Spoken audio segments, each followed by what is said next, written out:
Hello everyone, welcome back to Nomadic Nutrition. My name is Shannon Manning. I'm a registered associate nutritionist. In today's video, we'll be discussing protein, how much you need, and where you can find it. So if you're all ready, let's get started.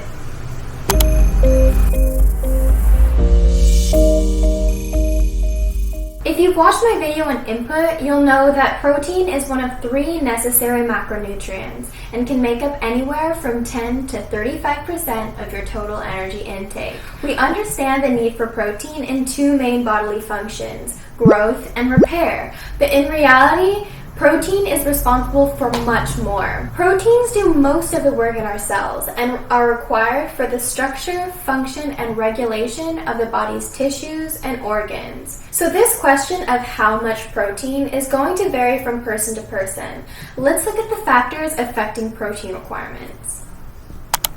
First is age. Starting at infancy. As you can imagine, infancy is a period of rapid growth. Growth of hair, nails, blood, tissue, antibodies, enzymes, and muscles. And because of this, will require sufficient amounts of protein in the diet. Take a look at this graph of the recommended nutrient intake of children between 0 to 10 years of age.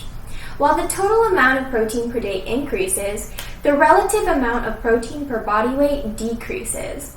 To give you an idea, in the first month, 52 to 64% of your protein requirements are used for growth, and by the time you're 9 to 12 months of age, the protein requirements used for growth drop to 18%. Next, adolescence.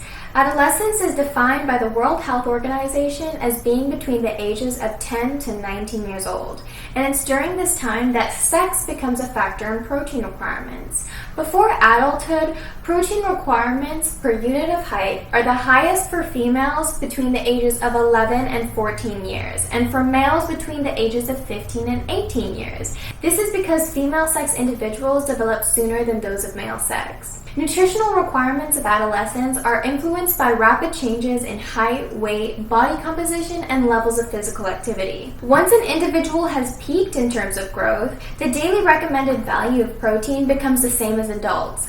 But of course, this is going to vary from person to person. Some people have 2 or 3 growth spurts, and in this case will require more protein during this periods. I would say it's generally safe to follow the appetite of the individual to gauge how much food they require. But if you're worried about over or under eating, it's always safe to check in with your doctor to see what's best for your child. Adulthood. As a general guideline, the recommended dietary allowance for protein is 0.75 grams per kilogram of body weight per day. You can do the math for yourself. The protein RDA refers to the daily average amount of protein most people need to stay healthy. The current requirements for protein is set by the World Health Organization as 0.8 grams per kilogram of body weight per day, regardless of age. However, there is some growing and consistent evidence from research that we need to adjust this to 1 to 1.3 grams per kilogram of body weight per day for the elderly. This is over 65 years of age. And the reason for this is because of age-related sarcopenia, or muscle mass loss. As we age, our body composition changes. It's estimated that women and men lose 20 to 25% of their lean body mass between the ages of 35 and 70. Declines in skeletal muscle mass and strength are major contributors to increased mortality, morbidity, and reduced quality of life in older people. Now, before you increase your protein intake, it's important to balance this raise with a decrease in carbs or fat to maintain your total calorie intake and avoid weight gain. And 2, eating protein is not enough to combat muscle loss. This new intake of protein should be combined with twice-weekly progressive resistance training in order to maintain muscle mass. I may do an entire video on resistance training for the elderly. Like this video if that's something you'd be interested in watching. Okay, so we've talked about age and sex. The next factor affecting protein requirements is lifestyle. For sedentary adults, 0.75 grams per kilogram of body weight per day is sufficient, but this changes if you're more active in practice. For endurance athletes, 1.2 to 1.4 grams per kilogram of body weight per day is the current requirement. And for strength-based or power-based athletes, this increases to 1.6 to 1.7 grams per kilogram of body weight per day. If you want more information on muscle building and maximizing your gains, check out my next video. And lastly, but never leastly, disease of course affects one's requirements for protein. Infections, fever, trauma, burns, and cancer will all increase your need for protein in your diet and should definitely be a conversation between you and your health professional if these ever should apply to you. Okay, so we've talked about how much protein you need, generally. Let's talk about where we can find it, and specifically comparing animal versus plant protein. Animal sources of protein are considered higher quality than plant sources. And to determine protein quality, we use the protein efficiency ratio, and this measures animal growth and weight gain to every gram of consumed protein.